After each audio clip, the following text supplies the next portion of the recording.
Hey guys, today let us discuss as to why PEG ratio, PEG ratio as it is called, gets to be so significant, right? So let us understand that.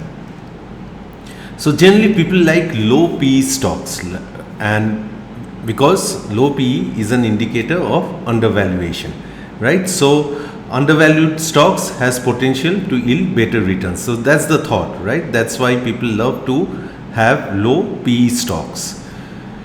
But relying only on low PE stocks for stock picking is not advisable, because low PE of a stock may also point at bad fundamentals, right? So a low PE stock whose basic business fundamentals are strong has good chances of seeing future price appreciation. How? Good fundamentals leads to faster growth of sales, EPS, net worth and so on. So this growth eventually reflects in stock's market price. What should be the value of P so that it can be called as low?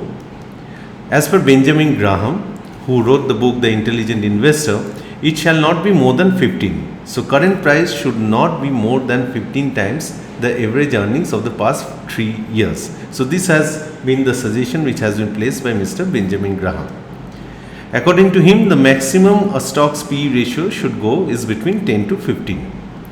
But we need to understand that the book was written in 1949 and then the scene was very different with very less of retail participation.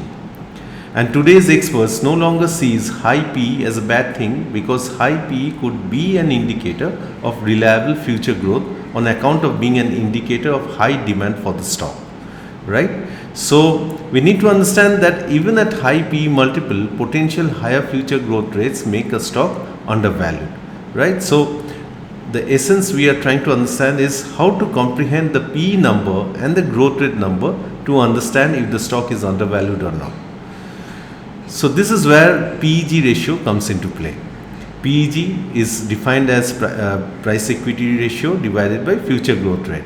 So a stock whose estimated PEG is less than 1 can be said to be undervalued. No matter how high is the PE ratio, if its PEG is less than 1, the stock can be said to be low priced, and then it gets to be a true buying potential for the stock, right? So this is a concept which I think is very significant from the aspect of really determining which stock to be purchased, right? So I think that you have got some understanding today, some value you have added to yourself through this video. So see you in the next video. Thanks a lot.